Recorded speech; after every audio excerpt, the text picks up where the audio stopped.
हम आप जो भी चीज देख रहे हैं उसका अतीत बन जाना तय है। पृथ्वी पर जीवन का अस्तित्व भी इसमें शामिल है। एक दिन ये भी अतीत बन जाएगा, लेकिन कब? कहते हैं कि मौत, प्रलय और समस्या देखकर नहीं आती और ना ही इनके आने का कोई समय होता है। हमें नहीं पता कि दुनिया का अंत कब होगा या फिर होगा भी या नहीं, लेकिन हम इतना जरूर कह सकते हैं कि जिसका जन्म हुआ है उसका अंत भी एक न एक दिन अवश्य होता है। और अगर पृथ्वी का जन्म हुआ है तो इसका अंत भी निश्चित है।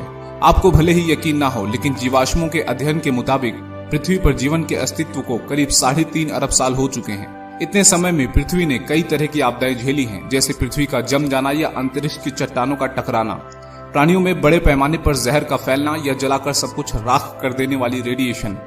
जाहिर है, यदि जीवन को ऐसा भीषण खतरा पैदा हो तब भी पृथ्वी से पूरी तरह से जीवन का अस्तित्व खत्म नहीं हो पाएगा। लेकिन पृथ्वी पर इस दुनिया के खत्म होने की आशंका तो है ही।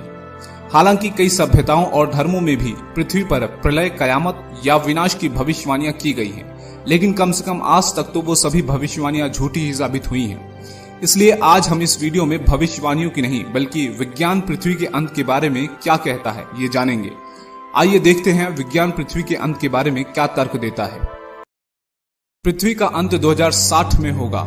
फादर ऑफ मॉडर्न साइंस के जनक न्यूटन के अनुसार ये दुनिया सन 2060 तक खत्म हो जाएगी। खास बात यह है कि न्यूटन ने ये ऐसे ही नहीं कहा था, बल्कि इसके पीछे भी एक फॉर्मूला था। गति के नियम के तमाम फॉर्मूलों का आविष्कार करने वाले न्यूटन ने 1704 में एक नोट लिखा था।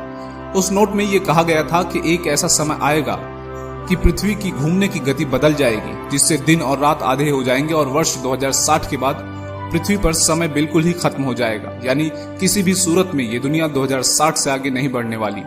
अब न्यूटन की इस बात में कितनी सच्चाई है ये तो आने वाला वक्त ही बताएगा। वैज्ञानिक मान्यता।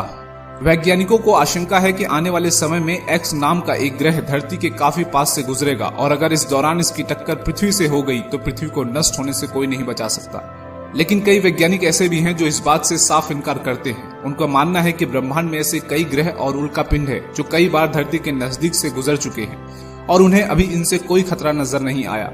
हालांकि 1994 में एक ऐसी घटना घटी थी जब पृथ्वी के बराबर के 10 से 12 उल्कापिंड बृहस्पति ग्रह से टकरा गए थे और उस वक्त का नजारा किसी महाप्रलय से कम नहीं था। यही वजह है जिसकी वजह से उस ग्रह की आग और तबाही आज तक शांत नहीं हुई है। इसलिए वैज्ञानिक मानते हैं कि जो बृहस्पति ग्रह के साथ हुआ वह यदि भविष्य में कभी पृथ्वी के साथ हुआ तो पृथ्वी को नष्ट होने से कोई नहीं बचा सकता। ज्वालामुखी से तबाही।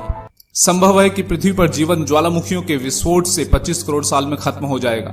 ऐसा होने पर पृथ्वी पर मौजूद 85% जीव नष्ट हो जाएंगे, जबकि 95% समुद्री जीवों का अस्तित्व नष्ट हो जाएगा। 1816 में इंडोनेशिया में स्थित माउंट अंबोरा नाम के ज्वालामुखी ने भारी तबाही मचाई थी, जिसकी वजह से 1.5 लाख लोगों को अपनी जान से हाथ धोना पड़ा था। यह तबाही केवल एक सामान्य ज्वालामुखी यानी कि वोल्केनो की वजह से हुई थी। सोचिए, अगर एक सामान्य ज्वालामुखी की जगह एक सुपर वोल्केनो फट जाए तो पृथ्वी पर तबाही का आलम क्या होगा।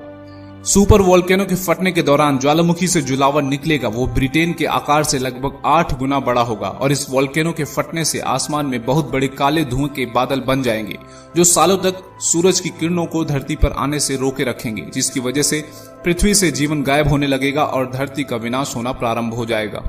नष्ट होते सितारे। रात में टिमटिमाते हुए तारों को देखना किसे पसंद नहीं, लेकिन क्या आपको पता है कि ये टिमटिमाते हुए तारे पृथ्वी के नष्ट होने का कारण भी बन सकते हैं। जी हाँ, जब दो नष्ट होते हुए सितारे आपस में मिलने लगते हैं तो उनमें से एक गामा किरण निकलती है जो कि इतनी शक्तिशाली और चमकदार होती है कि हमारी धरती को पलक झपकते ही नष्ट कर सकती है। वैसे ब्रह्मांड में ये प्रक्रिया हमेशा होती रहती है, लेकिन ये प्रक्रिया हमारे सौरमंडल में इतनी दूर होती है कि हमारी धरती पर इसका कोई असर नहीं पड़ता। इन दो नष्ट होते हुए सितारों के मिलने से इतनी गामा किरणें निकलती हैं कि इनकी ऊर्जा हमारे सूर्य से लगभग 1 करोड़ अरब गुना ज्यादा होती है। अगर ये प्रक्रिया हमारी धरती से 1000 प्रकाश वर्ष की दूरी पर हो तो इस शक्तिशाली किरण से हमारी धरती एक पल में जलकर नष्ट हो जाएगी। सूर्य का फैलना। अगर ऊपर की आशंकाएं निर्मूल साबित हुई तो सूर्य के चलते जीवन समाप्त होगा। सूर्य ही पृथ्वी पर जीवन की ऊर्जा के तौर पर प्रकाश भेजता है, लेकिन हमेशा उसका रिश्ता दोस्ताना नहीं रहने वाला। हमने देखा है कि सूर्य लगातार गर्म हो रहा है। एक समय ऐसा आएगा कि पृथ्वी के समुद्र सूख जाएंगे। ग्रीन हाउस इफेक्ट के चलते तापमान भी बढ़ेगा। ये सब 1 अरब साल में शुरू हो जाएगा, लेकिन यही सब कुछ खत्म नहीं होगा। अब से ठीक 5 अरब साल बाद सूर्य फैलना शुरू करेगा। एक सूजे हुए तारे की शक्ल में ये 7.5 अरब साल में पृथ्वी को निगल लेगा। तो दोस्तों, विज्ञान के इन दावों में आपको कौन सा दावा सच के ज्यादा करीब दिखता है? कमेंट बॉक्स में लिखकर जरूर बताइए। वीडियो में दी गई जानकारी अच्छी लगी हो तो वीडियो को लाइक जरूर कीजिए। अपना कीमती वक्त इस वीडियो को देने के लिए आपका दिल से धन्यवाद।